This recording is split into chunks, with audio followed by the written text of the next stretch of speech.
கண்டிக்கின்றோம் கண்டிக்கின்றோம். மத்திய அமைச்சர் நிர்மலா சீதாராமனை கண்டிக்கின்றோம். சீண்டாதே சீண்டாதே விஸ்வகர்மாவை சீண்டாதே, எங்கள் குலத்தை சீண்டாதே. வாபஸ் பெரு வாபஸ் பெரு வாபஸ் பெரு. கண்டிக்கிறோம் கண்டிக்கிறோம். மத்திய அமைச்சர் நிர்மலா சீதாராமனை கண்டிக்கின்றோம்.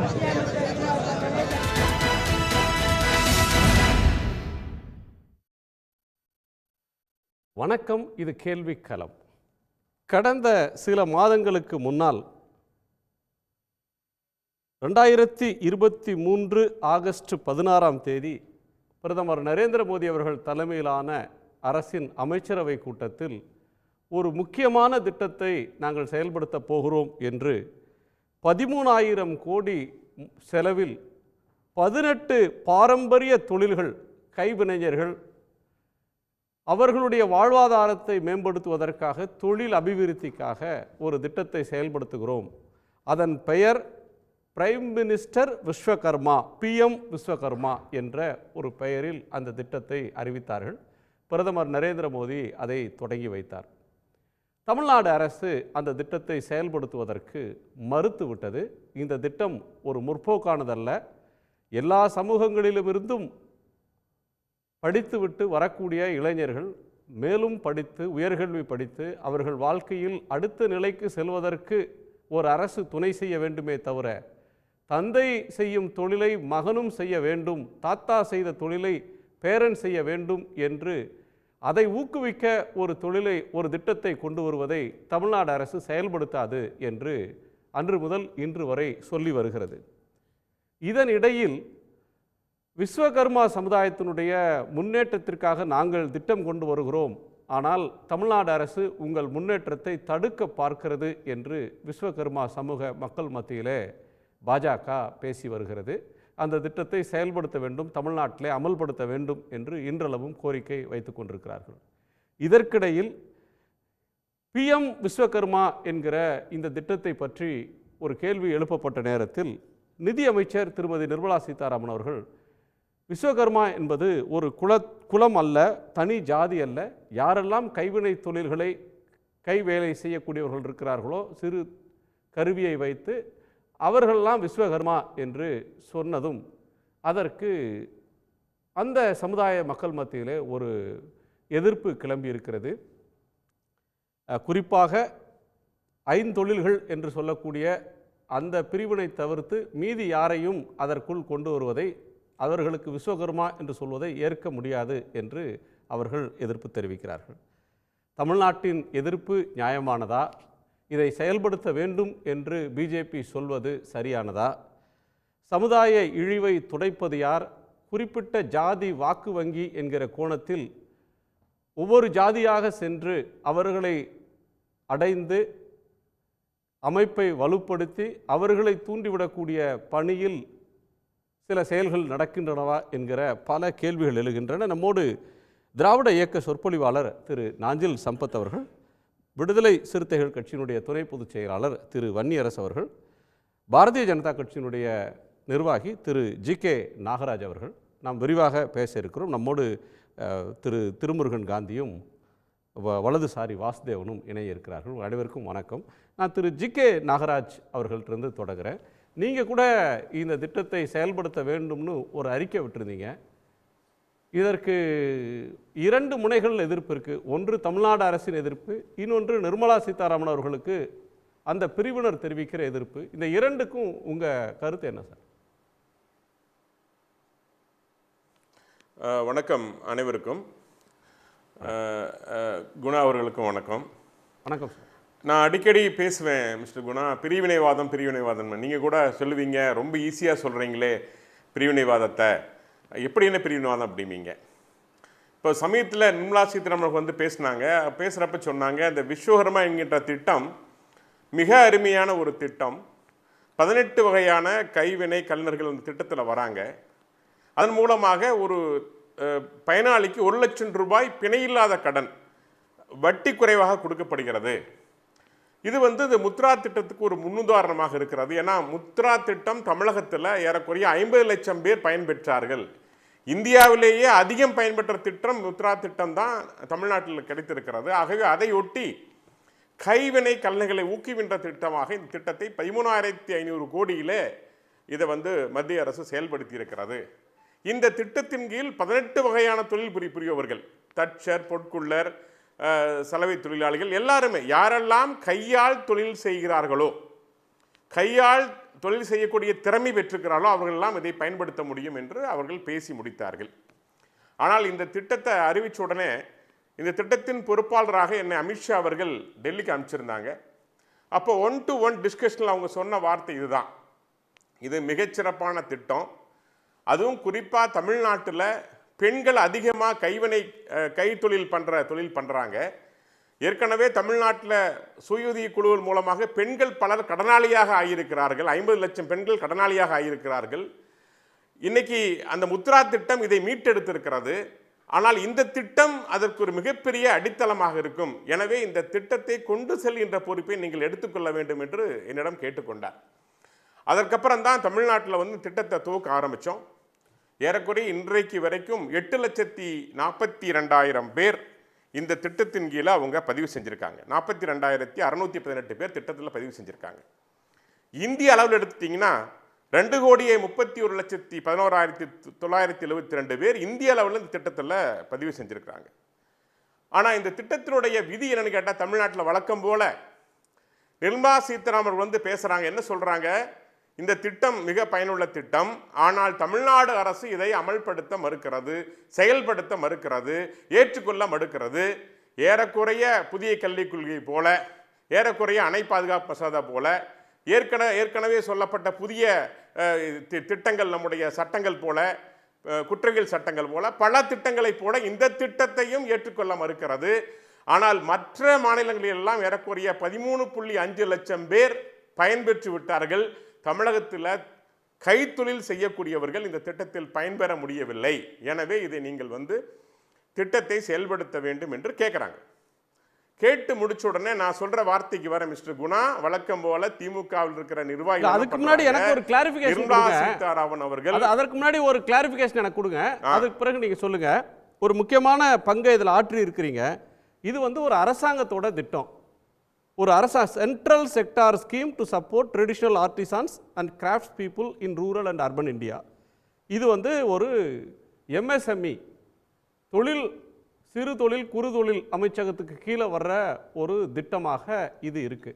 மாநில அரசினுடைய அந்த துறை அதிகாரிகள் இந்த திட்டத்தை செயல்படுத்தணும், அதற்கான வழிகாட்டி நெறிமுறைகளை போடணும், விண்ணப்பத்தை அவர்கள் கொடுக்கணும். ஆனால் இது பிஜேபி கட்சியோட ஸ்கீம் இல்லை. நீங்கள் 8,42,000 பேர் இதில் சேர்ந்துருக்கிறாங்கன்னா, இதில் 8,42,000 பேர் உங்கள்கிட்ட எப்படி சேருவாங்க? அரசாங்கம் தானே இதை செய்யணும். நீங்கள் என்ரோல் பண்ணீங்களா? அதாவதுங்க, நான் தமிழ்நாட்டினுடைய விவசாய அணியினுடைய மாநில தலைவராக இருக்கேன் பிஜேபிக்கு. இப்போ எந்த திட்டங்கள், விவசாய குறித்த திட்டங்கள் வந்தாலும் கூட பிஜேபியில் அந்த திட்டத்தை எடுத்து செல்ல வேண்டியது மாநில அரசு செய்யணும். ஆனால் அந்த திட்டம் சரியாக விவசாயிகளை சென்று சேருகிறதா என்கின்ற பொறுப்பு எங்களுடைய பாரதிய ஜனதா கட்சியுடைய தொண்டர்களுக்கும் நிர்வாகிகளுக்கும் இருக்கிறது. ஏன்னா தமிழ்நாட்டில் பல திட்டங்கள் எந்த ஒரு திட்டமும் சரியா செயல்படுத்துறாங்களா, போடுறாங்கன்னா அந்த சாலையை ஒழுங்கா போடுறாங்களான்னு கண்காணிக்கிற உரிமை எல்லாருக்கும் இருக்கு, பொதுமக்களுக்கு இருக்கு. தரமா கட்டுறாங்களா, தரமா செயல்படுத்துறாங்களான்றது அடிப்படை கேள்வி. ஒரு மாநில அரசு அந்த திட்டத்தை நிராகரிச்சிருச்சு, செயல்படுத்த மாட்டோம்ட்டாங்க, விண்ணப்ப படிவத்தையே அடிக்கல. அவங்க மாநில அரசு தான் இதை கொடுத்து அந்த பயனாளிகளை தேர்வு செய்து பணம் தரணும், ஒன்றிய அரசின் பணமாக இருந்தாலும் கூட. அது எதுவுமே இல்லாதப்ப நீங்க எப்படி சார் என்ரோல் பண்ணுவீங்க?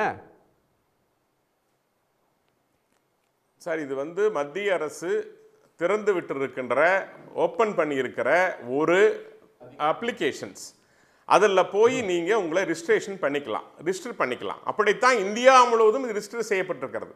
எப்படி கிசான் சம்மன் நிதி நேரடியாக மத்திய அரசிலிருந்து சேர்கிறதோ, அதை போல இந்த திட்டத்தின் மூலமாக நீங்கள் அப்ளிகேஷனில் நீங்கள் என்ரோல் பண்ணிட்டீங்கன்னா நேரடியாக பணம் உங்கள் வங்கியில் சேரும். அதான் ஜன்தன் வங்கி கணக்கு அக்கௌண்ட்ஸ் எல்லாம் நீங்கள் கொடுத்தாச்சுன்னா இந்த திட்டம் நேரடியாக மாநில அரசினுடைய ஒப்புதலும் பெற வேண்டும். அதுக்கப்புறம் நேரடியாக எப்படி பிஎம் கிசான் சம்மன் நிதி இருக்கிறதோ அதே போல இந்த திட்டம் நேரடியாக விவசாயியுடைய வங்கி கணக்கில் சேர்ற மாதிரி, கிசான் சம்மன் நிதி போய் சேர்ற மாதிரி இந்த அக்கௌண்ட்லயும் பணம் போய் சேர்ந்துரும். இதை இதுவரைக்கும் 13,50,000 பேருக்கு இன்னைக்கு மற்ற மாநிலங்கள்லாம் ஒப்புதல் கொடுத்து பணம் போய் சேர்ந்துருச்சு. ஆனா தமிழ்நாடு செய்யல. தமிழ்நாடு எதிர்க்கிறது கண்காணிக்கிறோம்.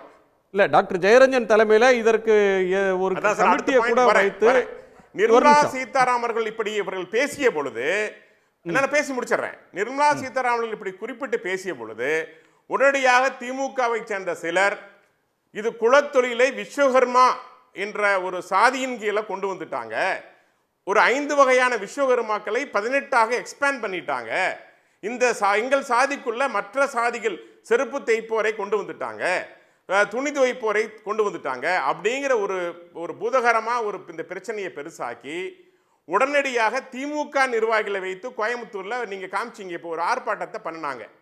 உடனடியாக நானும் மரியாதைக்குரிய எம்எல்ஏ வானதி சீனிவாசன் அவர்களும் அங்கே கோயம்புத்தூரில் விஸ்வகர்மா சமுதாய மக்கள் இருக்கின்ற இடத்துல போய் ஒரு கூட்டத்தை போட்டோம்.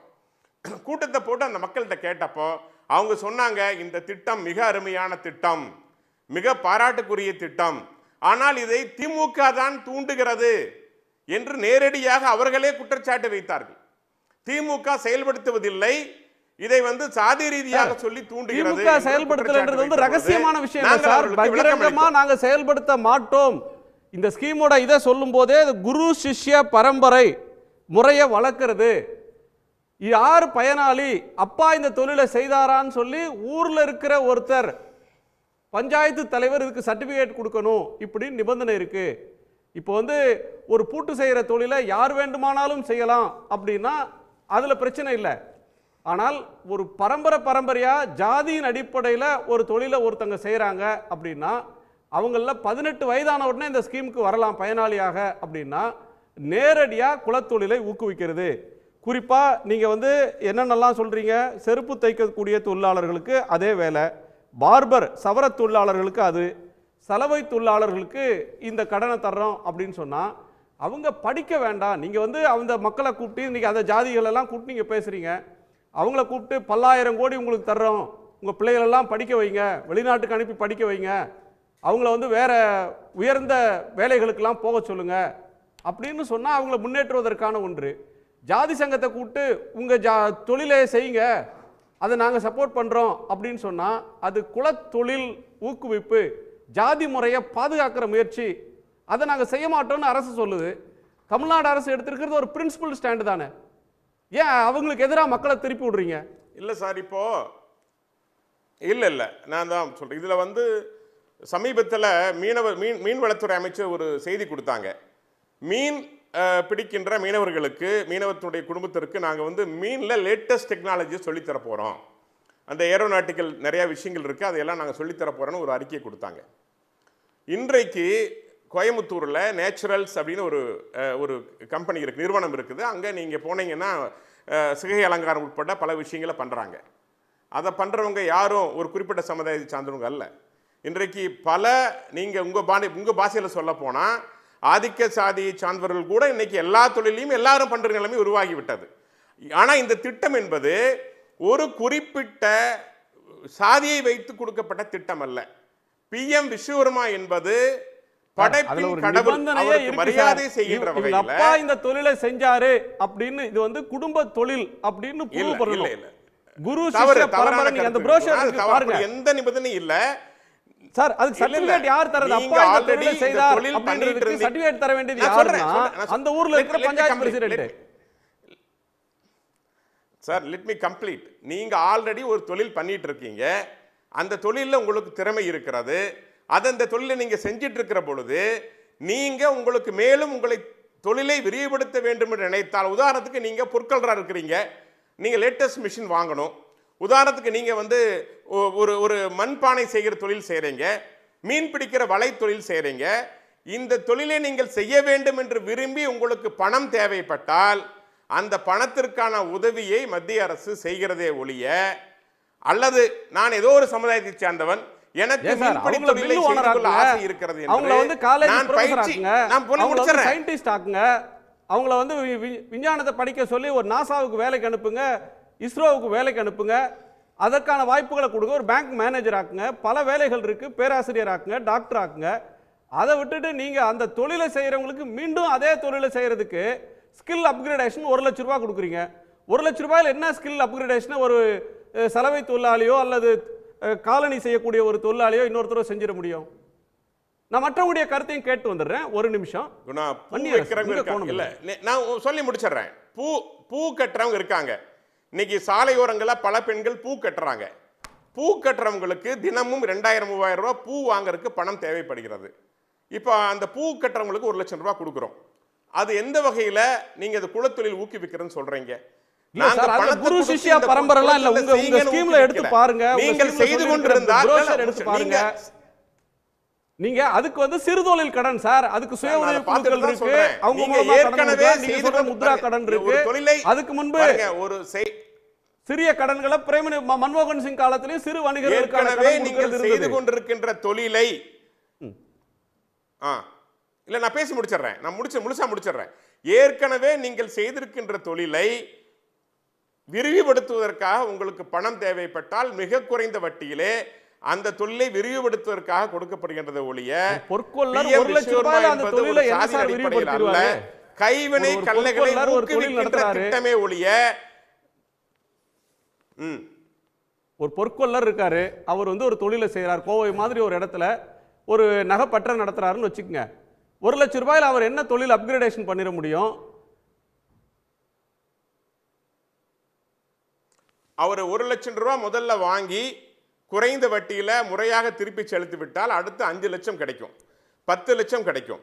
தொடர்ச்சியாக அவருக்கு தொழிலை விரிவுபடுத்த பணம் கிடைத்துக் கொண்டே இருக்கும். உங்க ஸ்கீம்ல சொல்லி இருக்கிறது 2 லட்சம். நீங்க நினைக்கிற மாதிரி இல்ல. அதற்கு பிறகு 2 லட்சம். நம்ம ரெண்டு பேரும் பேசிட்டு இருக்க. மற்றவங்க கருத்தை கேட்டு வந்தற திரு வன்னியரசு இல்ல தங்க மகனை படிச்சு வைக்கிறதுக்கு தனக்கு தெரிந்த தொழிலை செய்து கொண்டிருக்கிறார்கள். அவர்களுக்கு பணம் தேவைப்படுகிறது. அதை குறைந்த வட்டியில் மத்திய அரசு கொடுக்கிறது. இதற்கு பின்னணியில் சாதி இல்லை என்பதுதான் உண்மை. சரி, இல்லை பிரிவினைவாதம்னு சொல்லி சொல்கிறதுக்குள்ள இவங்க பேசுகிறது, இந்துக்களை ஜாதி ரீதியாக பிரிக்கிறது, இந்தியாவை மத ரீதியாக பிரிக்கிறது. இதுதான் அவங்களுடைய பிரிவினைவாதத்தினுடைய அடிப்படை கொள்கை. இதுதான் சனாதனம். இதுதான் இந்து மதத்தினுடைய மிக முக்கியமான. ஜாதியால பிரிஞ்சு தானே இருக்காங்க, மதத்தால பாதுகாக்க. அவங்க எங்க பிரிக்கிறாங்க? இதை பாதுகாக்கிறது. பிரிக்கிறதுனா இந்து மதம் தான் பிரித்து வச்சிருக்கு. முஸ்லீம் மதத்தில் நீங்கள் அப்படி பிரிக்கல.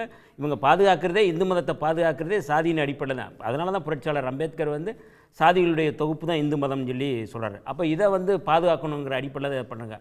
கடந்த செப்டம்பர் மாதம் 17ஆம் தேதி கடந்த ஆண்டு 2023 இந்த இதை கொண்டு வர்றாங்க. அதில் நாடாளுமன்றத்திலே கேட்கப்பட்ட கேள்வியில் ஒன்றிய அரசு சொன்ன பதிலில் எந்தெந்த மாநிலங்களில் எவ்வளோ பதிவு செஞ்சுருக்கிறாங்க அப்படிங்கிற லிஸ்ட்டை அவங்கள அனுப்பியிருக்கிறாங்க. இவர் சொல்கிறது தமிழ்நாட்டில் 2,38,39,680 பேர் தான் பதிவு பண்ணியிருக்கிறாங்க. அவர் சொல்கிற தகவலே தவறான தகவல். அதில் ரொம்ப முக்கியமானது என்னென்னா ஆந்திர பிரதேசத்தில் 2,42,244 பேர். அதே போல் அருணாச்சல பிரதேசத்தில் வெறும் 1,882 பேர் தான் பதிவு பண்ணியிருக்கிறாங்க. என்ன சொல்ல வர்றாங்க அப்படின்னா, தமிழ்நாட்டில் முழுக்க அரசு எதிர்க்குது. தமிழ்நாட்டில் மற்ற மாநிலங்களையும் இது குறித்து நீங்கள் பதிவு பண்ணதில் பார்த்தா ரொம்ப குறைவான மாநிலங்களாக இருக்குது. இது இந்த தமிழ்நாட்டுக்கும் அஸ்ஸாமுக்கும் மற்ற மாநிலங்களுக்கும் வித்தியாசம் இருக்குது. அப்போ இவங்க என்னென்னா இந்த இந்த இந்த குலக்கல்வி திட்டத்தை மீண்டும் கொண்டு வருவதற்காக, சாதி அமைப்பை பாதுகாப்பதற்காக இப்போ இந்த இதை கொண்டு வந்திருக்கிறாங்க. விஸ்வகர்மா திட்டம் அப்படிங்கிறது இதுதான் அவங்க சொல்கிறது. இப்போ மரியாதைக்குரிய நிர்மலா சீதாராமன் அவர்கள் விஸ்வகர்மா அப்படிங்கிறதுல 5 தொழில் தாண்டி இருக்கிறவங்க, அதாவது கைத்தொழில் செய்கிறவங்க எல்லாருமே, உளி வச்சுருக்கிறவங்க கூட நீங்கள் விஸ்வகர்மா அப்படி அதைத்தான் எதிர்ப்பு தெரிவிக்கிறாங்க. எந்த இந்துக்களை நீங்கள் ஆர்கனைஸ் பண்ண நினைக்கிறீங்களோ அந்த இந்துக்கள்லேருந்து தான் எதிர்ப்பு வருது. இவங்க அடிப்படையில் இந்துக்களை ஒருங்கிணைக்கிற அடிப்படையில் தான் இந்த ஜாதிய கட்டமைப்பை. அம்பேத்கரோட இன்னொரு கொட்டேஷன் சொல்லணும்னா, ஜாதி கட்டுமானத்தில் எந்த 2 ஜாதியும் சமமானதில்லை. ஆமாம், அது ரொம்ப முக்கியமானது. இந்த 5 தொழில் அப்படின்றவங்க தங்களை பெருசுன்னு நினைக்கிறாங்க. மீதியால் கொண்டு வரும்போது அது தங்களுக்கு கீழே நினைக்கிறாங்க. அந்த சிக்கலும் அதுக்குள்ளே வருது. இல்லை, அது இவங்க சொல்ல வர்றது, செருப்பு தைக்கிறவங்கள கைத்தொழில்னு செருப்பு தைக்கிறவங்களும் அதில் வந்துடுறாங்க.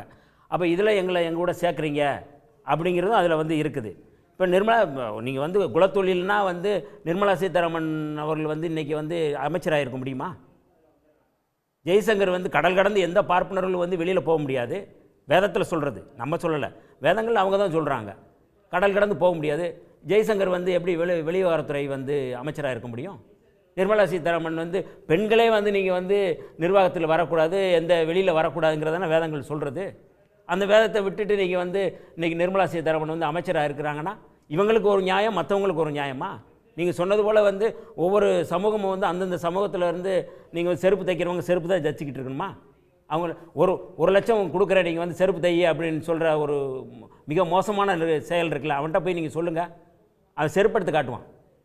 என்னடா என்னை வந்து செருப்பு நீங்கள் வந்து செருப்பு இல்லை, அவங்களும் ஏற்கனவே நாங்கள் அவங்களெல்லாம் யாரையும் தொழில் செய்ய சொல்ல, ஏற்கனவே தொழில் இருக்கிறாங்க, அவங்கள முன்னேற்றுவதற்காக நாங்கள் ஒரு ஸ்கீமை கொடுக்கல. நீங்கள் தமிழ்நாடு அரசாக இருக்கட்டும், அல்லது திராவிட மாடல் அரசாக இருக்கட்டும், அல்லது தந்தை பெரியார் அவர்களாக இருக்கட்டும், பேரறிஞர் அண்ணா அவர்களாக இருக்கட்டும், இவர்களுடைய சமூக நீதி கொள்கைன்னு ஒன்று இருக்குல்ல. நீங்கள் வந்து செருப்பு தைக்கிறவர்கள் வந்து இன்றைக்கி வந்து ஆபிரகாம் லிங்கன் வந்து எப்படி இந்த நாட்டை ஆண்டார் அப்படிங்கிறத எடுத்து சொல்லி தான் நான் இங்கே வந்து செருப்பு தைக்கிறவங்களும் ஆட்சி அதிகாரத்துக்கு வரணும்னு சொல்லி பேரறிஞர் அண்ணா சொல்கிறாரு. நீங்கள் என்ன சொல்கிறீங்க? செருப்பு தைக்கிறவங்க செருப்பு தான் தைக்கணும்னு சொல்கிறீங்க.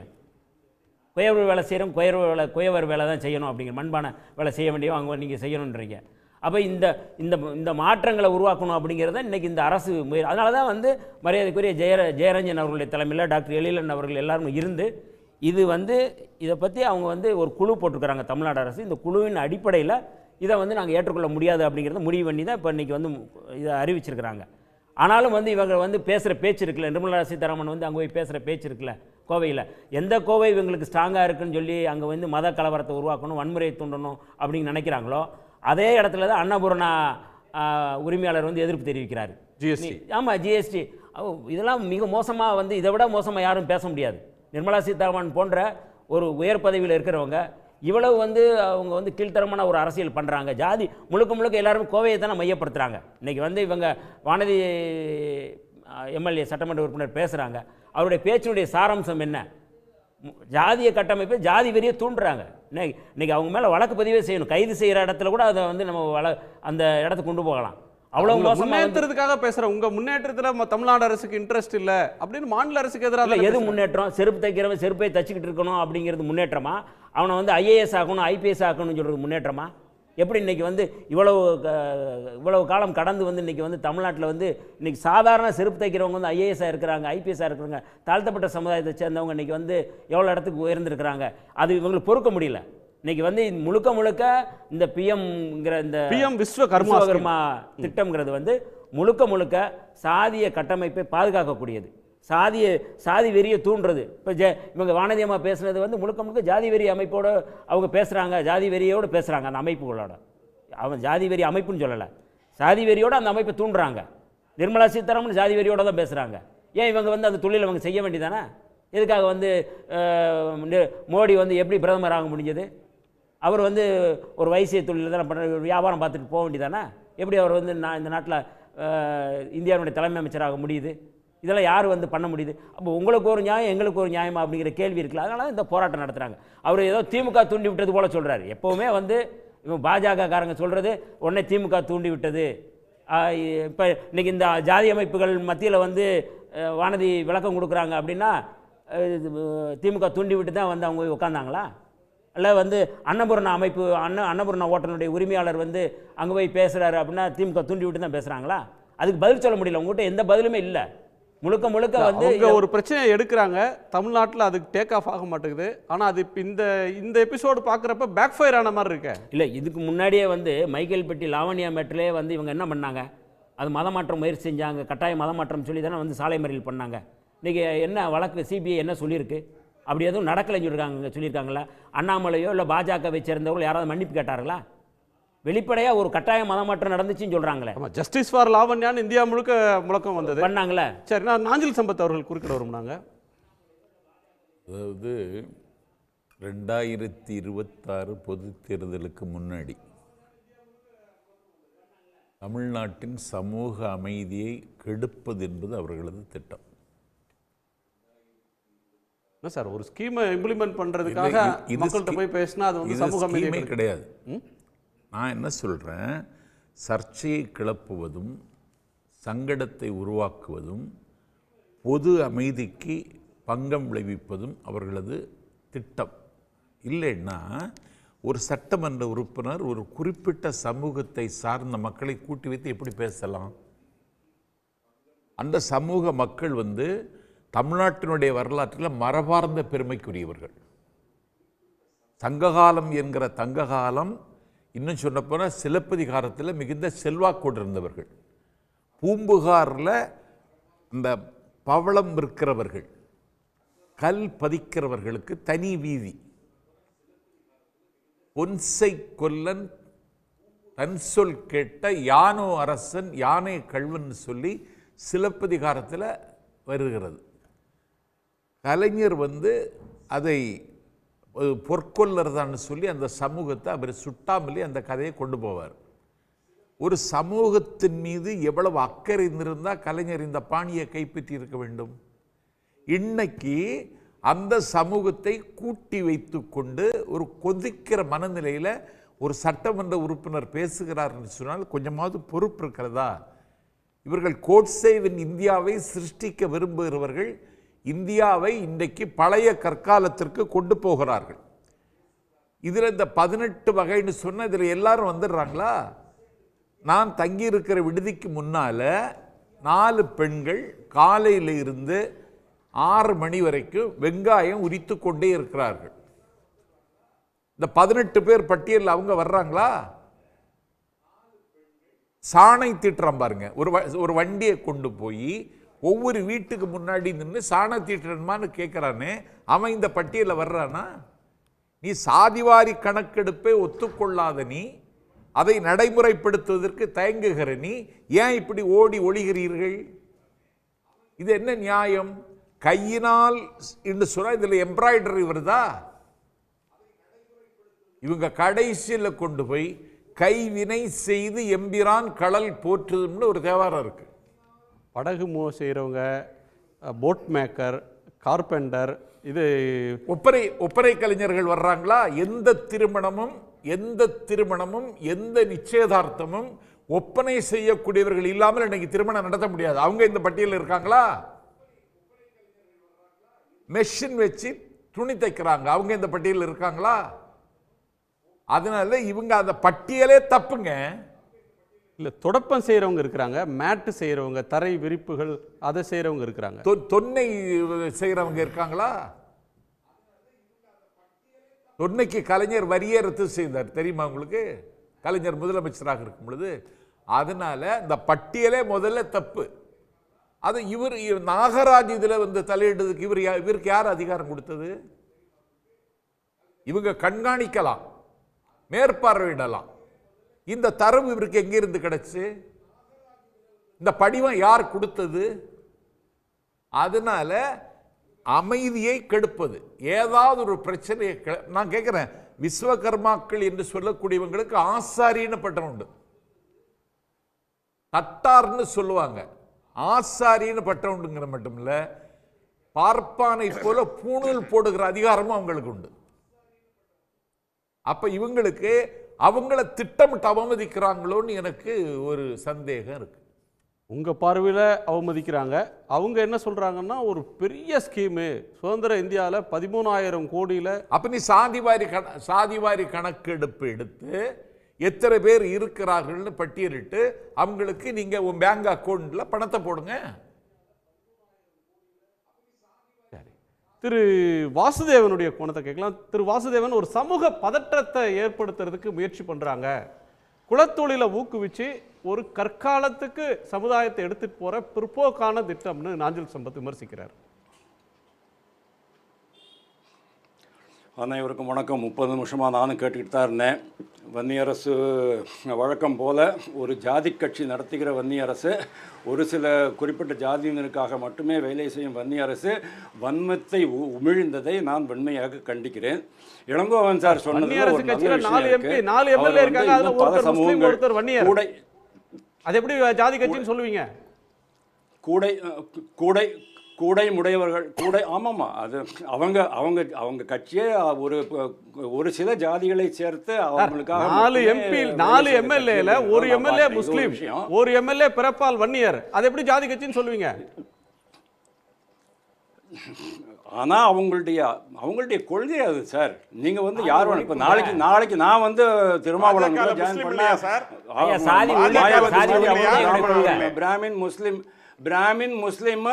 பிராமின் முஸ்லீம் தலித்துன்னு 3 கூட்டணி வச்சாருன்னா நானும் அதில் போய்ட்டு அப்ளை பண்ண முடியும் சார். நானும் இது வந்துட முடியும். அதுவே that is a different point. Elangovan ஒரு நல்ல விஷயம் சொன்னார். இந்த மாதிரி கூடை முடைபவர்கள், பாய் நெய்பவர்கள், விளக்குமாறு பின்னுபவர்கள் இவர்கள் எல்லாம் கூட சேர்த்துக்கணும் அப்படின்னு சொன்னார். அது ஒரு நல்ல உருப்படியான சஜஷன். ஆனால் எனக்கு என்ன தோன்றது, இப்போதைக்கு 18 பேரை வச்சுருக்குறாங்க, அவ்வளோதான். ஆனால் இதை வந்து நான் உங்கள் குரல் கேட்கல. கேக்குது சார், சொல்லுங்க, தொடர்ந்து பேசுங்க சார், தொடர்ந்து பேசுங்க. அதான் ரைட். நான் வந்து இதை அந்த மாதிரி ஒரு ஜாதிய இதுவாகவோ ஒரு குலத்தொழிலாகவோ நான் பார்க்கவே இல்லை. நாம் வந்து திறமையை தான் பார்க்குறோம். எல்லாத்துலேயுமே ஒரு திறமை இருக்குது, எல்லார்கிட்டையுமே ஒரு திறமை இருக்குது. உங்கள்கிட்ட திறமையே இல்லை அப்படின்னு சொன்னால் நீங்கள் ஜென்ரலாக ஏதாவது வேலைக்கு போகலாம், ஆஃபீஸில் ஒரு கிளர்க் மாதிரி போகலாம், அங்கே போயிட்டு கூட நீங்கள் வேலையை கற்றுக்கலாம், தட் இஸ் ஓகே. ஆனால் எங்கே திறமை இருக்கிறதோ அந்த திறமையை நாம் அடையாளம் கண்டு கொண்டு அந்த திறமையை வளர்க்க நம்ம முன்னேற்பாடுகள் முயற்சி செய்ய வேண்டும் அப்படிங்கிறது தான் இந்த திட்டத்தினுடைய முக்கிய நோக்கம். அதாவது ஒரு குறுக்கீடு, ஒரு செருப்பு தைக்கும் தொழிலாளி இருக்கிறாரு, திறமை அடிப்படையில் தொழிலாளி இருக்கிறாரு, ஒரு துணிவலுக்கும் தொழிலாளி இந்த ஸ்கீம்ல இருக்கிறாரு. டிரைவர் இருக்காரா? இல்ல, டிரைவர் இல்ல. டிரைவர்ல இங்க முதல்ல வைக்கணும். டிரைவர் வந்து டிரைவர் முதல்ல வைக்கணும் சார். டிரைவிங் யாருனாலும் கத்து யாருனாலும் செய்வாங்க. இது வந்து குரு சிஷ்யா பரம்பரை ஸ்கீம். ஒரு குருட்ட இருந்து தொழில், அப்பாட்ட இருந்து தொழில கத்துக்கணும். அப்ப இதான் குலகல்வி திட்டம். சரி, குரு இல்ல குரு எங்கே சார்? சார் குரு எங்கே சார்? குரு எங்கே சார்? உங்களுக்கு வந்து உங்கள் அப்பா இந்த தொழில் பண்ணலை அப்படின்னாலும் கூட பையன் அந்த தொழில் பண்ணுறான்னு சொன்னால் அவனுக்கு இதில் வேலை கிடைக்கும் சார். நீங்கள் சொல்கிறது கேட்குறது நான் என்ன கேட்டேன்னா, செருப்பு தைக்கும் தொழிலாளியோ துணிவலுக்கும் தொழிலாளிக்கோ ஒரு திறமை இருக்குன்றீங்களா? அது என்ன திறமை சார்? அதுலேருந்து அவங்க மீண்டு வர வேணாமா? அது வேண்டான்னு தூக்கி போட்டு ஒரு மெஷினரி யார் வேண்டுமானாலும் அந்த தொழிலை செய்யலாம். ஒரு மாடர்ன் ஃபேக்டரி மாடர்ன் இதுவா வரணும்ல. அத வந்து அப்பா தொழில பையன் செய்யாத 1 லட்சம் ரூபாய் நாங்க கொடுக்கிறோம். நான் ஆன்சர் பண்றேன் சார். ஒரு 18 வயசுலயே தரறோம்னா என்ன திறமை நீங்க சொல்ல போறீங்க? கார்னர்ல நான் சொல்லிடுறேன், ஒரே ஒரு நிமிஷம். எங்க வீட்டு கார்னர்ல ஒரு செருப்பு தைக்கும் தொழிலாளி இருக்கிறாரு. அவருக்கு 15,000 ரூபாய் லோன் கிடைக்கிறது. அவருடைய பையன் ஆல்ரெடி ஐஐடியில் படிச்சுக்கிட்டு இருக்கான். ஐஐடியில் படித்து நாளைக்கு வந்து ஒரு ஜூனியர் இன்ஜினியராக இல்லை வேறு ஏதாவது ஒரு பொறியியல் வல்லுநராக வேறு எங்கேயாவது வேலை செய்ய போகிறான். அவனை யார் தடுத்தாங்க?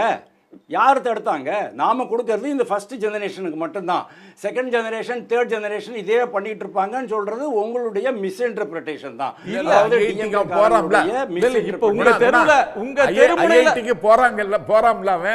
அதை தடுக்கிறதுக்கு பிளான் போடுறாங்க. உங்க தெருவுல செய்து கொண்டிருக்கிற அந்த பெரியவர் ஒரு தொழிலாளி, அவர் ஃபர்ஸ்ட் ஜெனரேஷன் இல்ல, அவரே 18வது ஜெனரேஷனா அந்த தொழிலை செய்து கொண்டிருக்கிறவரா இருப்பாரு. எல்லாம் இருக்கலாம்ப்பா, பாருங்க, அதெல்லாம் இருக்கலாம்ப்பா. அதுக்காக இந்த திறமையெல்லாம் அடையாளம் காணப்பட அவர்களுக்கு உதவ வேண்டுமா வேண்டாமா அப்படிங்கிறதான் கேள்வி. எல்லாருக்குமே அரசுல வேலை கிடைக்காது. அரசு வேலை எல்லாருக்குமே கிடைக்காது. ஏதாவது இதில் பொருளாதார ஆய்வறிக்கையில் என்ன சொன்னாங்க, 49% மாணவர்கள் எந்த வேலைக்கும் செல்ல தகுதி இல்லாதவர்களாக இருக்கிறார்கள். அதனால தானே ஸ்கில் டெவலப்மெண்ட் அப்படின்னு வந்தது. இதை நீங்கள் ஸ்கில்னு ஏன் பார்க்க மாட்டேங்கிறீங்க? ஸ்கில் டெவலப்மெண்ட்னு நீங்கள் ஏன் பார்க்க மாட்டேன்றீங்க?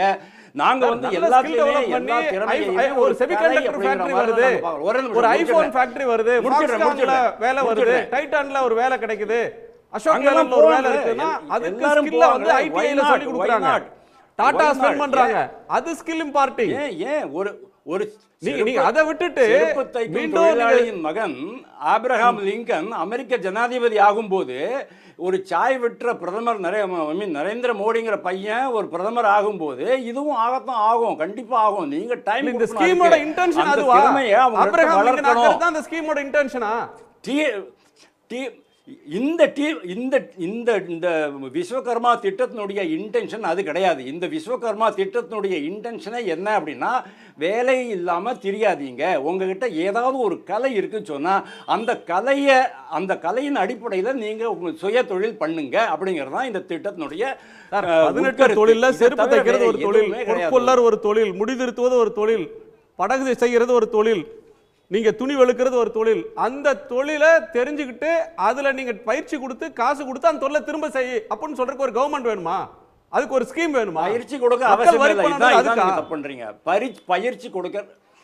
பயிற்சி கொடுக்க அவசியமே கிடையாது. அப்படின்னா இவங்க சொல்றாங்க சார், அதுல இவங்க இருக்கு யாருக்குமே ஸ்கில் அப்கிரேடேஷன்றாங்க சார். ஓகே.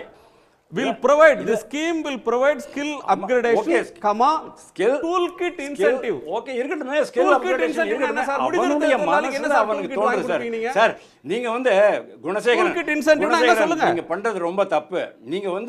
நீங்க வந்து எல்லா திறமையையும் மனிதர்களுடைய ஒவ்வொருத்தருடைய திறமையையும் நீங்க கேவலமா பாக்குறீங்க. அது ரொம்ப தப்பு. தாழ்த்தப்பட்டவனா நான் அப்படின்ட்டு கேட்டார் பாருங்க. உங்களுடைய மனசுல நீங்க அதை மாத்திருங்க. நாங்க அதை பார்க்கவே இல்லை. நாங்க எப்படி பார்க்கிறோம் தெரியுமா? நாங்க வந்து ஒவ்வொரு திறமையையும் கலைவாணியின் ரூபத்தில், சரஸ்வதியோட ரூபத்தை தான் நாங்க பார்க்கிறோம். அந்த திறமையை நம்ம வளர்க்கணும். ஃபார் எக்ஸாம்பிள் நாட்டு மூலிகைகள்லாம் பத்தி தெரியும். அந்த மூலிகைகளை எப்படி அடையாளம் கண்டுபிடிப்பது, அந்த மூலிகைகளுக்கு எந்த விதத்தில் அதை கலப்பது, அந்த மருந்து தயாரிக்கிறது ஒரு மிகப்பெரிய திறமை. அந்த மாதிரி பாரம்பரிய அறிவை பாதுகாப்பது இருக்கு. அதெல்லாம் நாம பாரம்பரியமா தலைமுறையா சமூகத்துல இழிவை சுமந்து கொண்டே இருப்பது அப்படின்றது இன்னொன்னு இருக்கு. ரெண்டு சமூக யதார்த்தம். ஒரு நிமிஷம் வன்னியரசு குறுக்கிட்டார். அப்படி இல்ல. அப்படியே உங்களுடைய திறமை சொல்றீங்க, பயிற்சி சொல்றீங்க. திராவிட கட்சிகள் திறமை பயிற்சி சொல்றீங்க. அனைத்து இந்துக்களும் வந்து அர்ச்சகராகணும்னு சொல்லி, பெண்களையும் வந்து அர்ச்சகராக்கணும்னு சொல்லி தமிழ்நாடு அரசு கொண்டு வரும்போது அவங்களுக்கு பயிற்சி கொடுக்கப்பட்டது, அந்த திறமை வளர்க்கப்பட்டது சார். ஆனா நீங்க அதுக்கு என்ன சொன்னீங்க? நீங்க வந்து அதை ஏற்றுக்கொண்டீங்களா? சூப்பரா இல்ல நீங்க அவங்கள வந்து அர்ச்சகராக்கணும், பார்ட்னர்கள் மட்டும் தான் அர்ச்சகராக்கணும் அப்படிங்கிற நிலையில தான் நீங்க திரும்ப அதுல போய் நிறுத்துறீங்க. நீங்க திறமை வந்துச்சு, எங்க நீங்க வந்து மேட்டர் மாதிரி அப்படிங்கறத ஏத்துக்கிட்டீங்க. நீங்க மேட்டர் மாதிரி எல்லா ஜாதியும் பண்ண முடியாது. மேட்டர் மாதிரி திறமை எல்லாருக்கும் திறமை இருக்கு. எவ்வளவு கோவில்கள்ல அர்ச்சகர்கள் பிராமணர்களாக இருக்கிறார்கள் அதை சொல்லுங்க சார். எவ்வளவு கோவில்கள் திருப்பதி லட்டு செய்யறதுக்கு எவ்வளவு கோவில்கள் தெரிஞ்ச எல்லாரும் அந்த வேலையை செய்ய முடியாது சார். இல்லாத கோவில்கள் அங்கெல்லாம் யார் வேலை செய்யறாங்க, யார் பூஜாரியா இருக்காங்க, அதெல்லாம் நீங்க சொல்லுங்க. அதெல்லாம் விட்டு சும்மா கொஞ்ச நாளைக்கு அந்த கோயில்ல இருக்கிற பார்ப்பனர்கள் எல்லாரும் வந்து செருப்பு வேலைக்கு போலாம். இந்த நீங்க சொல்ற இந்த விஸ்வகர்மா திட்டத்துல இருக்கிற வேலைக்கு போலாம்ல. டிஎம்கே நான் சொல்றேன், நீங்க சொல்றீங்க பயிற்சி திறமையின் அடிப்படையில தான பேசுறீங்க. இருங்க கொஞ்சம் அமைதியா இருங்க. பயிற்சி திறமை அடிப்படையில தான பேசுறீங்க. ஏன் வந்து கோயில்ல இருக்கிற பார்ப்பனர்கள் எல்லாரும் வந்து நீங்க செருப்பு தைக்கிற வேலைக்கு போக மாட்டீங்க, ஏன் கூட்டுற வேலைக்கு போக மாட்டீங்க, மத்த வேலைக்கு போக மாட்டீங்க, மலால்ற வேலைக்கு போக மாட்டீங்க, நீங்க வந்து டாக்டரோட புள்ள மட்டும் டாக்டரா வரலாம், ஆசிரியரா வரலாம், கவர்மெண்ட் வந்து அங்கே பாலிட்டிஷியன் இல்ல ஸ்டாலினுடைய பையன் போக வேண்டியதானங்க. ஸ்டாலினுடைய பையன் திருப்பி முதலமைச்சரா வரலாம். அதுக்கெல்லாம் உங்களுக்கு ஆசையா இருக்கு. இவங்க வரக்கூடாதா மேல? இவங்களும் வரட்டுமே அப்படிங்கிறது மக்கள் ஓட்டு போட்டா வர்றது சார். எம்எல்ஏ ஆகறாங்க, ஜனங்க ஓட்டு போட்டா ஒருத்தர் ஜாதி பாகுபாடு உங்களுடைய மனசுல இருக்கு. உங்களுடைய மனசுல இந்த ஜாதி துவேஷம் இருக்குது, வேறுபாடு இருக்குது. அதை மாற்றுங்க. தமிழ்நாட்டில் மேக்சிமம் ஜாதி கலவரங்கள், வன்முறைகள் நடந்துகிட்டு இருக்கு. இன்னைக்கு வன்னியரசு கட்சி. நன்றி சார், நன்றி. நான் திருமுருகன் அவர்கள்ட்ட ஒரு கோணத்தை கேட்கிறேன். இது வந்து ஜாதிய பிரிவினைக்காகவோ இதுக்காகவோ இல்ல, இதை எதிர்க்கிறவங்களுக்கு, பிஎம் விஸ்வகர்மா ஸ்கீமை எதிர்க்கிறவர்களுக்கு தான் ஜாதிய கண்ணோட்டம், ஜாதிகளை இழிவா இந்த தொழிலை செய்யறவங்களை இழிவா பார்க்குற கண்ணோட்டம் இருக்குன்னு ஒன்று சொல்றாரு. மீதி நிறையாவும் பேசியிருக்கிறாங்க. இல்லை, இதில் அந்த பிஎம் விஸ்வகர்மா அதுக்கு லோன் வாங்குறதுக்குன்னு ஒரு என்னென்னலாம் தரணும்னு ஒரு லிஸ்ட்டு கொடுத்துருக்குறாங்க. இது பத்திரிகையில் வந்திருக்குது, மின்ட்லேயே வந்திருக்குது. ஆதார் கார்டு தரணும், ஐடி ப்ரூஃப் தரணும், வேலையில் இருக்கக்கூடிய ப்ரூஃப் ஆஃப் ஆக்குபேஷன், என்ன வேலை இருக்குன்னு அதுக்கு தரணும், மொபைல் நம்பர் தரணும், பேங்க் அக்கௌண்ட் தரணும், இன்கம் டேக்ஸ் சர்டிஃபிகேட் தரணும், கடைசியாக காஸ்ட் சர்டிஃபிகேட், ஜாதி சான்றிதழ் தரணுன்றாங்க. இது எதுக்கு சார்? நீ லோன் தர்றதுக்கு ஜாதி சர்டிஃபிகேட் எதுக்கு தரணும்? கேட்க வேண்டிய கேள்வி. ஜாதி சர்டிஃபிகேட் எதுக்கு வாங்குறீங்க? இது வந்து பத்திரிகையில் அரசாங்கத்தோட அறிக்கை. ஜாதி சர்டிஃபிகேட் வாங்கி என்ன பண்ண போறீங்க? அப்போ இதிலே வெளியே தெளிவாக தெரியுது. உனக்கு தொழில் தான் முக்கியம்னா தொழில் கொடுத்துட்டு போங்க. அதுக்கு தான் பேங்க்கில் வந்து எத்தனையோ ஸ்கீம் வச்சுருக்கிறீங்க, எம்எஸ்எம்இ ஸ்கீம் வச்சுருக்கீங்க, எஸ்எம்இ ஸ்கீம் வச்சுருக்கிறீங்க, அதில் கொடுத்துட்டு போகலாம். அடுத்தது நான் கேட்கணும்னு நினைக்கிறது, இவங்ககிட்ட இந்த 1 லட்ச ரூபா லோன் தர்றதுக்கு வந்து இவ்வளவு தூரம் பேசுகிறாங்க. அதானிக்கு எந்த தகுதி அடிப்படையில் 88,000 கோடி ரூபா லோன் கொடுத்துருக்கீங்க. 13,000 கோடி ரூபா லோன் தர்றதுக்கு ஏதோ பெரிய இதாக பேசுகிறாங்க. அதானிக்கு கொடுத்துருக்க மொத்த லோன் வந்து 88,000 கோடி ரூபா கொடுத்துருக்குறாங்க. அதானிக்கு 88,000 கோடி ரூபாய் லோனு சாதாரண மக்களுடைய சேமிப்புலேருந்து வந்த லோனை, வந்த பணத்தை எடுத்து கொடுத்துருக்குறீங்க. அது எந்த அடிப்படையில் கொடுத்துருக்கிறீங்க? அடுத்து ஏதோ இந்த விஸ்வகர்மாவில் இருக்கிறவங்களுக்கு எல்லாத்துக்கும் சிறு சிறு தொழில் பண்ணுறவங்களுக்கு எல்லாத்துக்கும் 1 லட்சம் 2 லட்சம் ரூபா கொடுத்தா வாழ்க்கையை முன்னேற்றான்னு கதை விடுறீங்க. என்ன கேட்க விரும்புகிறேன்னா, இவங்கெல்லாம் 1 லட்சம் 2 லட்ச ரூபா கூட இல்லாமல் இருக்கிறாங்க, இவங்களுக்கு லோன் தரணும் முன்னேற்கணும்னு சொல்கிறீங்க. ஆனால் ஏழையாக இருக்கக்கூடிய உயர் ஜாதி சேர்ந்தவனுக்கு 8 லட்ச ரூபா இன்கம் இருந்தாலும் பரவாயில்ல, அவனுக்கு வந்து தனியாக இடஒதுக்கீடு தரேன்னு சொல்கிறேன். ஏன் இடஒதுக்கீடு தனியாக தரலாம் இவங்களுக்கெல்லாம்? இதே விஸ்வகர்மாவுக்கு தனியாக இடஒதுக்கீடு கொடுக்க வேண்டியதானே? ஏதாவது வேணாங்குது? அது உயர் ஜாதி பார்ப்பனர்களுக்கு மட்டும் வருஷத்துக்கு 8 லட்ச ரூபா வருமானம் இருந்தால், அது 8 லட்ச ரூபாய்க்குள்ளே இருந்தால் தர்றோம்னு சொல்கிறேன். ஆனால் 1 லட்ச ரூபா கூட வச்சுக்க முடியாத ஒருத்தன், ஆனால் அந்த இடபிள்யூ ஸ்கீமுக்குள்ளார வர முடியாது, தனியாக இடஒதுக்கீடு வாங்க முடியாது, சரியா? ஆனால் அவனுக்கு அந்த 8 லட்ச ரூபா சம்பாதிக்கிறவனுக்கு தனி இடஒதுக்கீடு கொடுத்துருப்பீங்க. இந்த கதை என்ன கதை? அப்ப பிஎம் விஸ்வகர்மான்றதுக்கு பதிலா நீங்க பிஎம் விஸ்வகர்மாவுக்கு எக்ஸ்க்ளூசிவ் ரிசர்வேஷன் இந்த ஆர்டிசன் தனியா பேசக்கூடாது. நீங்க ஐஐடிக்கு வேலைக்கு போகணும்ன்றீங்களா, படிக்கணும்ன்றீங்களா? படிக்கிறது தானே, படிக்கிறதுக்கு அரசாங்க வேலை கொடுக்கலாம். நான் என்ன சொல்றேன், விஸ்வகர்மா வேலை பார்க்குறவங்களுக்கு 1 லட்ச ரூபா 2 லட்ச ரூபா கூட இல்லை அப்படின்னு சொல்லி லோன் தரேன்னு சொல்றீங்கல்ல, அது 1 லட்ச ரூபா 2 லட்ச ரூபா இல்லாதவன் தனியாக இடஒதுக்கீடு சேர்த்து கொடுக்க வேண்டியதானே? அவங்க தனியாக மேலே வந்துட்டு போறாங்க. இந்த 1 லட்ச ரூபா 2 லட்ச ரூபா வச்சு கொடுத்துட்டு என்ன பண்ண முடியும்? இதுல சொல்லியிருக்க எல்லா திட்டத்துக்கும் ஜிஎஸ்டி இருக்குது, ஜிஎஸ்டி எக்ஸம்ஷன்லாம் கிடையாது, ஜிஎஸ்டி இருக்குது. அதெல்லாம் யார் பணம்? அதெல்லாம் எங்க போறதுக்கு? அப்ப இது இவங்க சொல்லக்கூடியது முழுக்க சாதி அடிப்படையில் இந்த சமூகத்திலிருந்து வர்றவங்களுக்கு 1 லட்ச ரூபா 2 லட்ச ரூபாய் கொடுத்துட்டு அதோடய இருந்துக்கோன்னு சொல்றது. ஏன் 20 லட்ச ரூபா 50 லட்ச ரூபா கூட ஏன் வேணாங்குது? 88,000 கோடி ரூபா அதானிக்கு ஒரு ஆளுக்கு கொடுக்குறீங்கல்ல, ஏன் செருப்பு தைக்கிறவருக்கு நீங்க தான் அவ்வளவு கருணை இருக்குதுன்னு சொன்னா 1 கோடி ரூபா கடன் கொடுங்களேன். ஏன் பேட்டா மாதிரி ஒரு ஷோரூம் வச்சுட்டு போறாரு? 2 கோடி ரூபா கொடுங்க. என்ன வலிக்குது? உங்க வீட்டு காசா?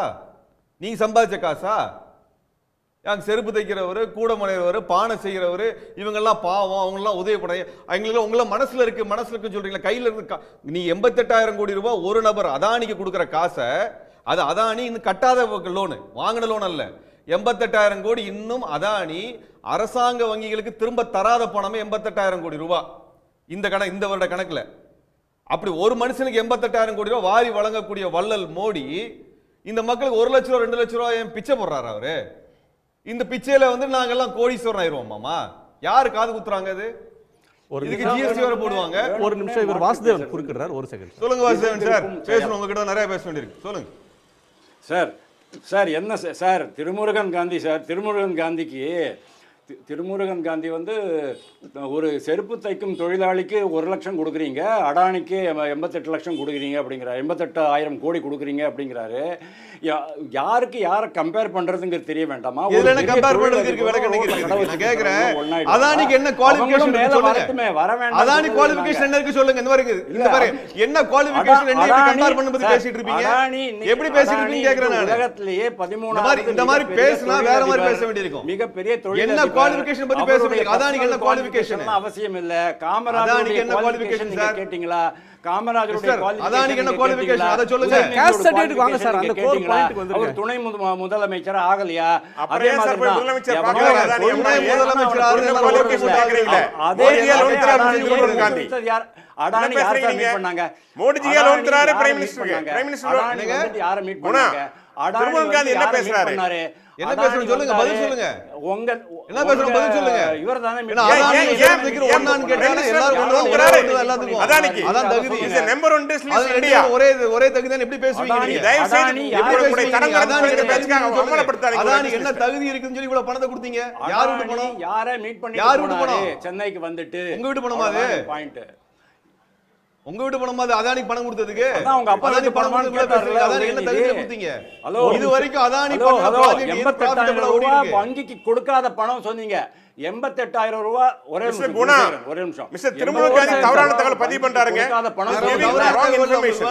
எடுத்து கொடுக்கறாரு. ரொம்ப தவறான தகவல். பிஎம் விஸ்வகர்மாக்கே வந்துறலாம். நான் கேக்குறது ஒரு நிமிஷம், ஒரு இடைவேளைக்கு பிறகு நம்ம பேசிடுவோம். அதாவது தமிழ்நாட்டில் விஸ்வகர்மா திட்டத்தை செயல்படுத்தணும்னு பிஜேபி தொடர்ந்து வலியுறுத்தி வருவது எதை காட்டுகிறதுன்னு ஒரு கேள்வியை நேரில் மாடி வச்சிருக்கிறோம்.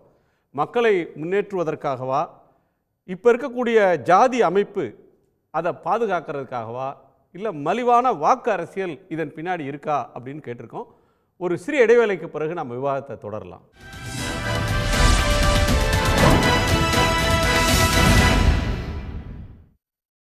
கேள்விக்களம் தொடர்கிறது. தமிழ்நாட்டிலும் விஸ்வகர்மா திட்டத்தை செயல்படுத்தணும்னு பிஜேபி வலியுறுத்துவது எதற்காகன்னு நேயர்கள் முன்னாடி ஒரு கேள்வியை வைத்திருக்கிறோம். மக்களை முன்னேற்றுவதற்காக என்று 9% பேரும், ஜாதி அமைப்பை பாதுகாப்பதற்காக என்று 55% பேரும், மலிவான வாக்கு அரசியல் இதன் பின்னால் இருக்கிறது என்று 36% பேர் கருத்து தெரிவிச்சிருக்கிறாங்க. அந்த நேயர்களுக்கு நன்றி. இது நிறைவு பார்வை திரு நாஞ்சில் சம்பத். ஒரு நிமிஷத்துக்குள்ள உங்கள் நிறைவு பார்வை. இந்த பட்டியலே தவறானது. இதில் நாதஸ்வர கலைஞர்கள் வர்றாங்களா? தவில் வாசிக்கிறவங்க வர்றாங்களா? அவங்க தான் கைவினைஞர்கள். அந்த புல்லாங்குழல் வாசிக்கிறவங்க வர்றாங்களா? அது கை செய்யக்கூடிய ஜாலம். அது அவங்களே இந்த பட்டியலில் சேர்க்கலையே. இனி சொல்லப்போனால் தமிழ்நாட்டில் தங்கப்பட்டறை வைத்து ஒரு வசந்த மாளிகையில் வாழ்ந்த குடும்பங்கள் எல்லாம் இன்றைக்கு தரைமட்டமாகி தற்கொலை செய்கிற நிலைமைக்கு தள்ளப்பட்டு விட்டது. இன்றைக்கி கார்ப்பரேட்டுகளுக்கு கையில் போயிடுச்சு. இன்னைக்கு தங்கம் இன்றைக்கி 70,000 ரூபாய் ஒரு பவுன். இதை கட்டுப்படுத்துவதற்கோ மட்டுப்படுத்துவதற்கோ உள்ள திட்டம் இருக்கா? இந்த நாட்டில் இருக்கக்கூடிய ஏழையாக இன்றைக்கு விஸ்வகர்மா சமூகம் இன்றைக்கு உருக்குலைந்து விட்டது. ஒரு பாரம்பரியமான மரபார்ந்த பெருமைக்குரிய விஸ்வகர்மாக்கள் இன்றைக்கு ஒரு சபிக்கப்பட்ட மக்களாக இன்றைக்கு என் கண்ணுக்கு தெரிகிறார்கள். நீ அவர்களை காப்பாற்றுகிற லட்சணம் இதுதானா? 1 லட்சம் ரூபாயில் என்ன செய்ய முடியும்? 1 லட்சம் ரூபாயில் ஊட்டி வரைக்கும் கூட போக முடியாது. நீ 1 லட்சம் ரூபாய் கொடுத்து ஒரு தினம் உருவாக்குகிறேன்னு சொன்னால், அந்த பெரியவர் பேசுகிற பொழுது சொல்கிறார்ல, இப்போ ஒவ்வொருத்தருக்குள்ளே ஒரு திறமை இருக்குன்றாரு, திறமை இருக்குன்னு சொல்கிறாருல்ல. நான் கேட்குறேன், ஒரு அதானியோட ஒரு செருப்பு தைக்கிற தொழிலாளியை விட அதானி எந்த வகையில் உயர்ந்தவர்? மனிதர்கள் எல்லாம் சமம். அது எல்லோரும் ஓர் குலம், எல்லோரும் ஓர் மக்கள், எல்லோரும் இந்நாட்டு மன்னர்கள் சொல்லி எதிராக இருக்காங்களா இவங்க? ஆகவே இது பழையபடி இந்த சமூகத்தை மீண்டும் பழைய கற்காலத்துக்கு கொண்டு செல்லுகிற ஒரு ஏற்பாடு. இதை நவீன ரக ஒட்டுண்ணிகள் செய்கிறார்கள். இதை தீவிரமாக பரப்புரை செய்து தவிர்ப்பதற்கும் தகர்ப்பதற்கும் சமூகம் முன்வர வேண்டும். திரு ஜி.கே. நாகராஜ். அண்ணன் நாஞ்சில் சம்பத் அவர்கள் 75 ஆண்டு காலம் திராவிடத்தினுடைய அடிப்படை கொண்ட கட்சியை கொள்கையாக கொண்டது தான் தமிழ்நாட்டை ஆண்டு கொண்டிருக்கிறது. பாஜக ஆளவில்லை. இன்றும் செருப்பு தொழிலாளர்கள் இருக்கிறார்கள், இன்றும் தூய்மை பணியாளர்கள் இருக்கிறார்கள், இன்றும் இரட்டைக்கோளை முறை தமிழ்நாட்டிலே இருக்கிறது, இன்றும் மலமல்லுவோர் இருக்கிறார்கள். இதெல்லாம் இன்னைக்கும் நீங்கள் 75 ஆண்டு காலம் சரி செய்யலை. கோவையில் வந்து பாருங்க, சைனடு குடித்து இறந்தவர்கள், கந்து வெட்டிக்கு வாங்கி இறந்தவர்கள் எண்ணிக்கை உங்களுக்கு தெரியும். 1 லட்சம் என்ன செய்ய முடியும்? உங்களுக்கு வேணா ஊட்டிக்கு போறதுக்கு 1 லட்சம் பத்தாம இருக்கலாம். ஆனால் குழந்தையை பள்ளிக்கூடத்தில் சேர்ப்பதற்கு 5000 இல்லாமல் தற்கொலை செய்தவர்கள் எண்ணிக்கை அதிகம் கொரோனா சமயத்தில். அதை காக்கத்தான் நாங்கள் 1 லட்சம் ரூபாய் குறைந்த வட்டியில் கொடுக்கிறோம் அந்த குடும்பத்தை காப்பாற்றுவதற்கு. தொழில் செய்கின்றவர்கள், செய்து கொண்டிருப்பவர்கள், தன் மகனை படிக்க வைக்க விரும்புவர்கள், தன் குடும்பத்தை காப்பாற்ற வேண்டும் என்று நினைப்பவர்கள் அந்த தொழிலை செய்யணும்னா பணம் வேணும் சார். அதைத்தான் கொடுக்குது மத்திய அரசு, சாதி அல்ல. ஏன் சாதி? சாதிவாரி கணக்கெடுப்பு எடுங்க நீங்க தானே சொல்றீங்க. இந்த சாதி உயர்ந்து விட்டதா, இந்த இடஒதுக்கீட்டால் உயர்ந்து விட்டதா, வாழ்வாதாரம் பெற்று விட்டதா அப்படிங்கிறத பார்க்க வேண்டிய கடமை இன்னைக்கு நம்முடைய மத்திய அரசுக்கு இருக்கிறது. அதைத்தான் மத்திய அரசு செய்து கொண்டிருக்கிறது. முதல்ல இதுக்கு சான்றிதழ் ஏன் கேக்குறீங்கன்னு விளக்கம் சொல்லுங்க. ஓட்டு போட்டு துரைமுருகன் எம்எல்ஏ ஆனாரே பல ஆண்டுகள், அவர் துணை முதலமைச்சர் ஆக முடிஞ்சதா? உதயநிதி முதலமைச்சர் ஆனார்.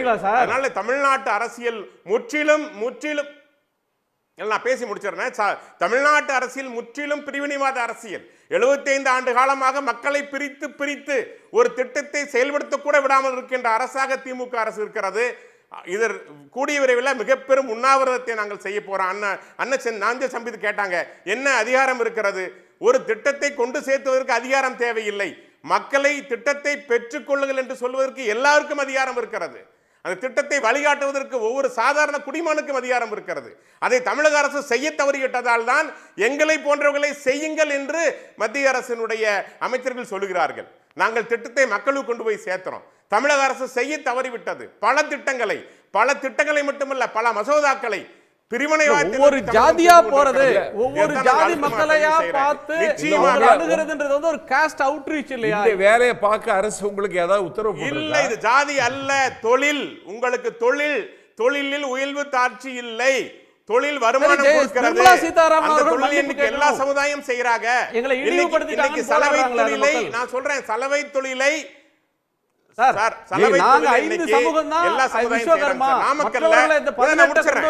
அவங்க விஸ்வகர்மா இல்ல, எங்களை இன்சல்ட் பண்றீங்கன்றாங்களா அவங்க? இப்ப போராடுறாங்களே சார், அது வந்து தவறான புரிதல். விஸ்வகர்மாங்கிறது அந்த குருவோட பெயர், சமுதாய சாதியுடைய பெயர் அல்ல. விஸ்வகர்மா என்கின்ற அந்த குரு கைவினைகளுடைய தெய்வமாக கருதுகின்ற அவரை மரியாதை செய்கின்ற வகையில் வைக்கப்பட்ட திட்டமே ஒழிய ஒரு சமுதாயத்தை சார்ந்த பெயர் அல்ல. திரும்ப திரும்ப சொல்லியிருக்கோம். அதை இன்னைக்கு சொல்றேன், நாமக்கல்ல சலவை தொழிலை பல மாற்று சமுதாயத்தை சார்ந்தவர்கள் எடுத்து செய்யறாங்க. ஏன்னா அது வருமானம் தருது. இன்னைக்கும் முடிவெற்றுகின்ற தொழிலை பல மாற்று சமுதாயம் செய்யறாங்க. ஏன்னா அது வருமானத்தை தருகிறது. அதனால தொழில்ல பணம் வருமானம் வருகின்ற பொழுது உயர்ச்சி தாழ்ச்சி இல்லை. அவங்க எடுத்து விரும்பி செய்யறாங்க. அதற்குரிய உதவியை மத்திய அரசு செய்கிறது. நீங்க தயவு செய்து தமிழ்நாட்டில் குறிப்பா திமுக அரசு தொடர்ச்சியாக பல திட்டங்களை முடக்கி இருக்கிறது. இது மிக அருமையான திட்டம். நான் சொல்றேன், குடும்பத்துல பணம் இல்லைன்னா அந்த பையன் டாக்டர் ஆக முடியாது, அந்த பையன் நாசாக்கு போக முடியாது, தந்தை சம்பாதிக்கலன்னா சாப்பாடு கிடைக்காது.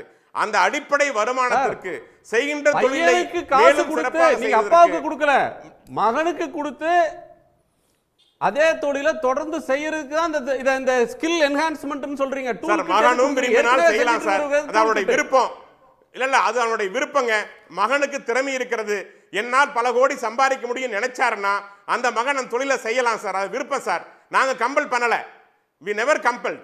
நீங்க விருப்பப்பட்டா செய்யலாம். என்கரேஜ் பண்ணுவீங்க. டைல் ஓட்டுறவங்களுக்கு ஒரு நாளைக்கு 2000 ரூபாய் கிடைக்குது. நீங்க வந்து என்கரேஜ் பண்றீங்க. கோயம்புத்தூர்ல நீங்க கம்பல் பண்ணல, என்கரேஜ் பண்றீங்க. நன்றி. உங்களுடைய நிறைவு பார்வையாளர் திரு வன்னியரசு. இல்லை, அதாவது அண்ணன் நாகராஜ் அவர்கள் பேசும்பொழுது இன்னமும் மலர்றவங்க இருக்கிறாங்க, இன்னமும் கூட்டுறவங்க இருக்கிறாங்க அப்படிங்கிறத அவர் வந்து சொல்கிறாரு. விஸ்வகுருன்னு அழைக்கப்படுகின்ற இவர்களால் விஸ்வகுருன்னு அழைக்கப்படுகின்ற மோடி அவர்கள் கர்மான் ஒரு நூல் எழுதும்போது கூட்டுறது துடைக்கிறது எல்லாமே வந்து மலர்ற வேலை எல்லாமே கடவுளுக்கு செய்யக்கூடிய துண்டுன்னு அவர் வந்து நூல் எழுதுகிறாரு. அப்போ அதை பாதுகாக்கிற ஒரு நிலையில் தான் அந்த விஸ்வகுரு இருக்கிறார். அதே அடிப்படையில் கீழே வந்து எல்லாமே பாதுகாக்கிற நிலையில் தான் அவங்க கொண்டு வர்றாங்க. இவங்க வந்து ஏதோ வருத்தப்படுறது மாதிரி பேசலை. என் கூட்டுறவங்க இருக்கிறாங்களே, பெருக்கிறவங்க இருக்கிறாங்களே, மலாள்றவங்க இருக்கிறாங்களே, செருப்பு தைக்கிறவங்க இருக்கிறாங்களே, இன்னமும் இருக்கிறாங்களேன்னு சொல்லி வருத்தப்படலை அவங்க. ஏன்னா இவங்க விஸ்வகுரு சொல்லக்கூடிய மோடி வந்து அது கடவுளுக்கு செய்யக்கூடிய தொண்டுன்னு சொல்கிறாரு. அப்படிப்பட்ட ஒரு மோடி வந்து இன்றைக்கி வந்து பிரதமராக இருக்கார். அவர் எப்படி வந்து நீங்கள் எம்பவர் பண்ணுவீங்க? நீங்கள் இவங்களை உண்மையாகவே எம்பவர் பண்ணணும் அப்படின்னா நீங்கள் எந்த அடிப்படையில் அதே வேலையை செய்கிறதுக்கு தான் நீங்கள் வந்து சுருக்குறீங்க. அவங்களுக்கு உண்மையை நீங்கள் சில ஜாதி வெறியை தூண்டுவதற்கு அல்லது அவர்களுக்கு வந்து மேலும் வந்து அவங்களுக்கு பெருமைப்படுத்துவதற்கு தான் நீங்கள் வந்து அதை செய்கிறீங்க. சாதி பெருமையை கொண்டு வரதுக்கு தான் நீங்கள் பண்ணுறீங்களே ஒழிய எந்த இடத்திலும் அவர்கள் எம்பவர் பண்ணுவதற்கு எந்த இடத்துலையும் நீங்கள் கொடுக்கல. இன்னொன்று என்னென்னா, குறிப்பாக வந்து இவங்க வந்து இந்த அமைப்பு முறையை 18 தொழில் முறையை வந்து கொண்டு வர்றாங்க. இதுவே தவறு. இதுவே வந்து குலக்கல்வி திட்டத்தை மேலும் ஊக்கப்படுத்துறது தான். குலக்கல்வி திட்டத்தை மேலும் ஊக்கப்படுத்துறது. அதனால் முழுக்க இந்த திட்டமே வந்து இவர்கள் வந்து அவர்களை எம்பவர் பண்ணுவதற்கு தமிழ்நாடு அரசு நிராகரிச்சிருச்சு சார். இந்த ஸ்கீமை செய்ய மாட்டோன்றாங்க. பிஜேபி நீங்கள் செய்து ஆகணும்னு கம்பல் பண்ணிட்டு இருக்காங்க. அதுதான் நீங்கள் வந்து அது ஒவ்வொன்றும் தேசிய கல்விக் கொள்கை திட்டத்தில் அதான் சொல்கிறாங்க. நாங்கள் ஏற்றுக்கொள்ள மாட்டோம், எங்களுக்கு இருமொழி கொள்கை தான் சொல்கிறாங்க. ஆனாலும் வந்து நீங்கள் கொண்டு வந்தால் தான் நீங்கள் வந்து நிதி கொடுப்போம்னு சொல்கிறது இருக்குல்ல. இப்போ நேரடியாக அரசிட்ட போகாமல் மக்களை போய் தூண்டி விடுறது இருக்குல்ல, மக்கள்கிட்ட போகிறது இருக்குல்ல, இதுதான் வந்து இவங்களுடைய நுட்பமான ஒரு அரசியல். இதை வந்து தமிழ்நாடு அரசு, தமிழ்நாடு மக்கள் யாரும் ஏற்றுக்கொள்ள மாட்டாங்க. இப்போ இவங்களே விஸ்வகர்மா சமூகமே இப்போ வந்து எதிராக இருக்கிறாங்க. இப்போ வந்து எதிராக போராட்டம் நடத்துகிறாங்க. பிஜேபிக்கு அது எதிராக போராட்டம் நடத்துகிறாங்க. நீங்கள் செய்கிறது தப்புன்னு சொல்லி சொல்கிறாங்க. அப்போ இதையெல்லாம் கவனத்தில் எடுத்துட்டு தான் நம்ம வந்து சொல்கிறோம். நன்றி நன்றி. திரு வாசுதேவன் நிறைவு பார்வை. இல்லை இவர் வன்னியரை சொல்கிற பாருங்க, மக்கள் போராடுகிறார்கள் அப்படின்னா மக்கள் இப்போ போராடலாம், அவங்களுக்கு வந்து இது இருக்குது, அது ஒரு ரைட் இருக்குது. ஆனால் அவங்களுடைய புரிதல் சரியில்லை அப்படிங்கிற மாதிரி தான் நான் பார்க்குறேன். ஒரு விதத்தில் நீங்கள் சொன்னீங்க, இவர் கூட சொல்லிகிட்டு இருந்தார், நாஞ்சி சம்பத் கூட சொல்லிகிட்டு இருந்தார், மேளம் தட்டுபவர்கள் அப்படின்னாரு. எனக்கு உடனே கருணாநிதி தான் ஞாபகம் வந்தது. அவர் எதுக்கு அதே தொழில் செஞ்சுருக்கலாமே அப்படின்னு நாங்கள் நாகராஜ் சொன்னாரு. நாகராஜ் திரட்டுறதுக்கு மெயின் காரணமே இந்த திராவிட ஆட்சியில திருமுருகன், உங்க நிறைவு பார்வை. இல்லை, ரொம்ப வன்மத்தோட, ஜாதி வன்மத்தோட இல்ல பேசுறாங்க. வக்கரம், வன்மம் இல்ல. வக்கரத்தோட பேசுறதா தான் நான் பார்க்குறேன். அவர் திரும்ப திரும்ப ஏதோ விடுதலை சிறுத்தைகள் ஜாதி கட்சின்னு பேசினாரு, அல்லது அவர் வேலை செய்யக்கூடிய நிறுவனம் ஜாதி நிறுவனம் எல்லாம் வேறு எந்த நிறுவனத்தில் வேலை செஞ்சுட்டு இருக்காரு. அவங்க பண்ணின இத்தனை அசிங்கத்தினால தான். என்ன 75 வருஷம் திராவிட ஆட்சியில் எல்லாம் இருக்கிறாங்கன்னா 2000-3000 வருஷம் இந்து மதத்தில் என்ன பிடுங்கன்னு கேட்குற எவ்வளோ நேரம் எங்களுக்கு? 2000 வருஷம் இந்து மதத்தில் பண்ணதுனால தானே இதெல்லாம் ரோட்டில் உட்காந்துருக்கோம் நாங்கள்லாம். நீங்கள் பண்ண வேலை தானே, நீ எங்ககிட்ட எல்லாத்தையும் பிடுங்கினதுனால தானே.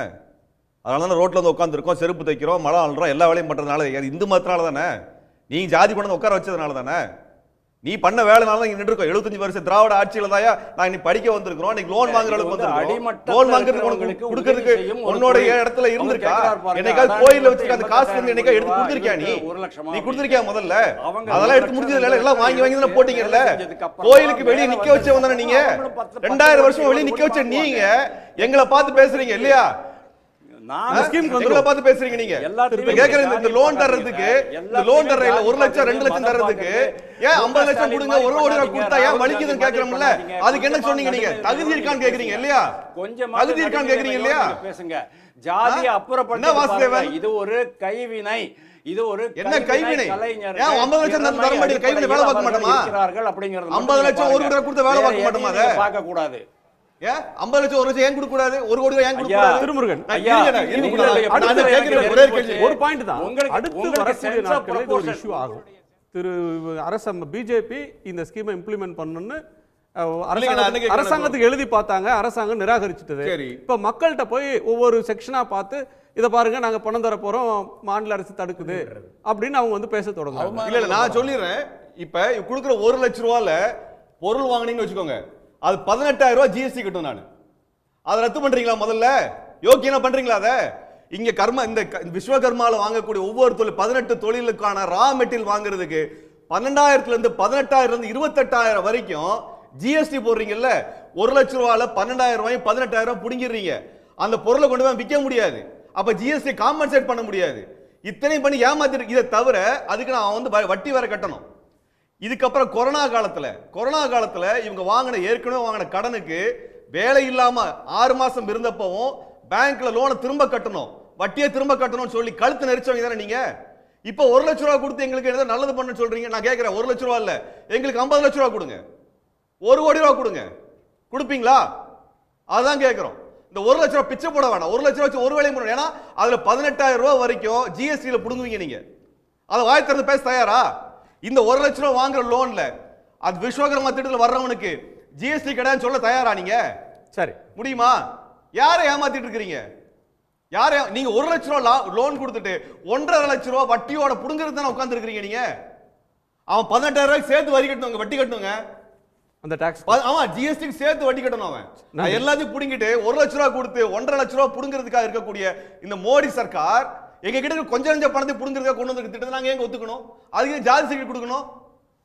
நன்றி. அப்ப இது வந்து ஏமாத்துற வேலை. நன்றி நன்றி நன்றி. உங்க எல்லோருக்கும் நன்றி. மீண்டும் சந்திப்போம். இது கேள்விக்களம், மக்களின் மேடை.